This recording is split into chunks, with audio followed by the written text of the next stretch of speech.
साइमा खे खाइण पीअण जो ॾाढो शौक़ु आहे। हूअ मज़े मज़े जा खाधा ठाहींदी आहे।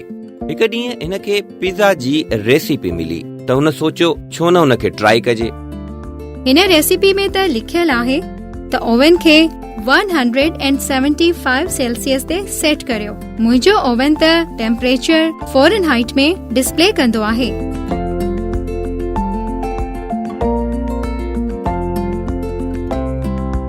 सेल्सियस खे फ़ॉरेनहाइट में तब्दील करण लाइ ही फार्मूलो याद रखण घुर्जे। Multiply the Celsius temperature by 9, divide the answer by 5, add 32। असांजो सेल्सियस टेम्परेचर 175 आहे। हिनखे असां 9 सां ज़र्ब कंदासीं त जवाब ईंदो 1575। 1575 खे 5 सां वंड कयो त जवाब आयो 315। ऐं हाणे मूंखे 315 में 32 खे जोड़ करणो आहे। ऐं जवाब आहे 347 डिग्री फ़ॉरेनहाइट। साइमा पिज़्ज़ा डो ठाहियो ऐं गॾोगॾु उन उते मज़ेदार वेजिटेबल टॉपिंग्स कई।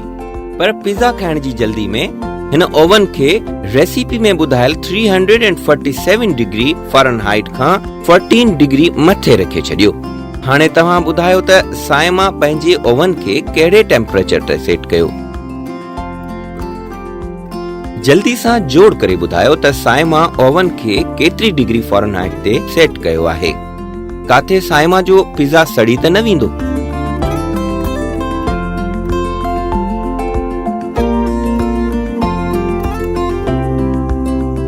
पिज़्ज़ा त मूं बेक थियण लाइ रखी छॾियो आहे, पर मुंहिंजो जूस त मूंखे गरम लॻी रहियो आहे।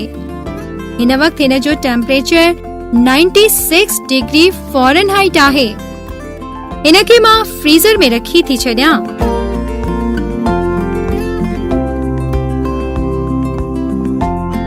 ओ वाओ, मुंहिंजो जूस त ज़बरदस्त थधो थी वियो आहे। फ्रीज़र साइमा जे जूस खे केतिरी डिग्री फ़ॉरेनहाइट ते थधो करे छॾियो?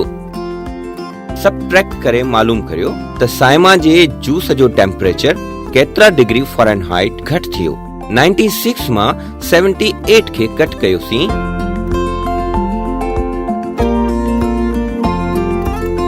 त जवाब आयो 18। त साइमा जो जूस 18 डिग्री फ़ॉरेनहाइट घटि थी वियो। मज़ो अची वियो। तव्हां बि पिज़्ज़ा ठाहियो ऐं एंजॉय कयो। टेम्परेचर जो सवाल हल करण ऐं साइमा जी मदद त थी वई। हिन थर्मोमीटर खे रीड करियो ऐं टेम्परेचर खे फ़ॉरेनहाइट स्केल मां सेल्सियस स्केल में तब्दील करियो। फ़ॉरेनहाइट स्केल मां सेल्सियस स्केल में तब्दील करण लाइ ही फार्मूला इस्तेमाल कंदा आहिनि। Subtract 32 from the Fahrenheit temperature.